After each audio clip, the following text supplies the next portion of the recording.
എല്ലാ നഗരങ്ങളിലും ഗ്രാമങ്ങളിലും ജലസംരക്ഷണത്തിനുള്ള തയ്യാറെടുപ്പുകൾ വേനൽക്കാലത്ത് ആരംഭിക്കണമെന്ന് പ്രധാനമന്ത്രി നരേന്ദ്രമോദി മൻ കി ബാത്തിൽ. വിവിധ സംസ്ഥാനങ്ങളിലും മഴക്കൊയ്ത്തും ജലസംരക്ഷണവുമായി പ്രവർത്തനങ്ങൾക്കും വേഗത കൈവന്നതായും പ്രധാനമന്ത്രി പറഞ്ഞു. ജലവൈദ്യുത മന്ത്രാലയങ്ങളും വിവിധ സന്നദ്ധ സംഘടനകളും ജലസംരക്ഷണം മുൻനിർത്തിയുള്ള പ്രവർത്തനങ്ങൾക്ക് നേതൃത്വം നൽകുന്നതായി പ്രധാനമന്ത്രി നരേന്ദ്രമോദി മൻ കി ബാത്തിൽ പറഞ്ഞു. രാജ്യത്ത് ആയിരക്കണക്കിന് കൃത്രിമ കുളങ്ങൾ, ചെക്ക് ഡാമുകൾ, കുഴൽക്കിണർ റീചാർജ്, കമ്മ്യൂണിറ്റി സോക്ക് പീറ്റുകൾ എന്നിവ നിർമ്മിക്കപ്പെടുന്നു. ക്യാച്ച് ദ റെയിൻ പ്രചാരണത്തിനുള്ള ഒരുക്കങ്ങൾ രാജ്യത്ത് പൂർത്തിയായതായി പ്രധാനമന്ത്രി പറഞ്ഞു.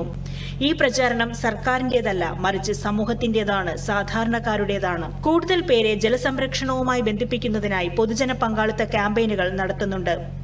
നമുക്ക് ലഭിച്ച പ്രകൃതി വിഭവങ്ങൾ അടുത്ത തലമുറയ്ക്ക് സുരക്ഷിതമായി കൈമാറാനുള്ള ശ്രമമാണ് നടക്കുന്നതെന്നും പ്രധാനമന്ത്രി പറഞ്ഞു. जल शक्ति मंत्रालय और अलग अलग स्वयंसेवी संस्थाएं इस दिशा में काम कर रही हैं.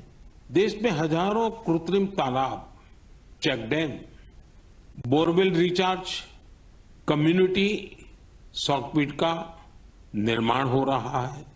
മഴവെള്ളം സംഭരിക്കുന്നതിലൂടെ ജലം പാഴാക്കുന്നത് ഒഴിവാക്കാൻ കഴിയും. കഴിഞ്ഞ കുറച്ചു വർഷങ്ങളായി ഈ ക്യാമ്പയിന്റെ കീഴിൽ രാജ്യത്തിന്റെ പല ഭാഗങ്ങളിലും അഭൂതപൂർവമായ ജലസംരക്ഷണ പ്രവർത്തനങ്ങളാണ് നടക്കുന്നത്. കഴിഞ്ഞ 8 വർഷത്തിനുള്ളിൽ പുതുതായി നിർമ്മിച്ച ടാങ്കുകൾ, കുളങ്ങൾ, മറ്റ് ജല റീചാർജ് ഘടനകൾ എന്നിവയിലൂടെ 11 ബില്യൺ ക്യൂബിക് മീറ്ററിലധികം വെള്ളം സംരക്ഷിക്കപ്പെട്ടതായി പ്രധാനമന്ത്രി പറഞ്ഞു. पिछले 7-8 साल में नए बने टैंक, पॉन्ड और अन्य वाटर रिचार्ज स्ट्रक्चर से 11 बिलियन क्यूबिक मीटर उससे भी ज्यादा पानी का संरक्षण हुआ है.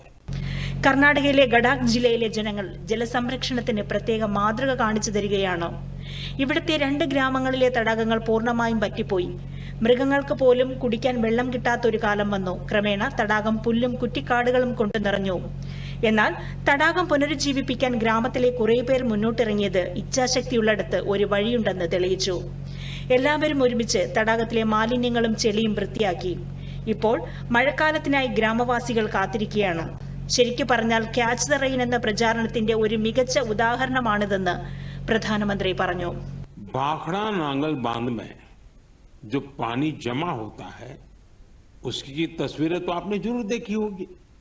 ये पानी गोविंद सागर झील का निर्माण करता है. इस झील की लंबाई ही 90 किलोमीटर से ज्यादा है. इस झील में भी 9-10 बिलियन क्यूबिक मीटर से ज्यादा पानी संरक्षित नहीं हो सकता है. सिर्फ 9-10 बिलियन क्यूबिक मीटर.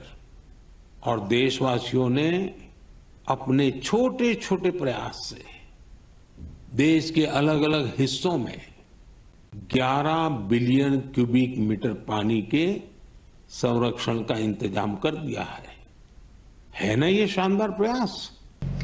ജലസംരക്ഷണം എന്ന ബഹുജന പ്രസ്ഥാനത്തെ മുന്നോട്ട് കൊണ്ടുപോകാൻ ഓരോരുത്തരും ഇപ്പോൾ തന്നെ ആസൂത്രണം ആരംഭിക്കണമെന്നും സാധ്യമെങ്കിൽ വേനൽക്കാലത്ത് അവരുടെ വീടിന് മുന്നിൽ ഒരു പാത്രം വെള്ളം പക്ഷികൾക്കായി കരുതണമെന്നും പ്രധാനമന്ത്രി ഓർമ്മിപ്പിച്ചു.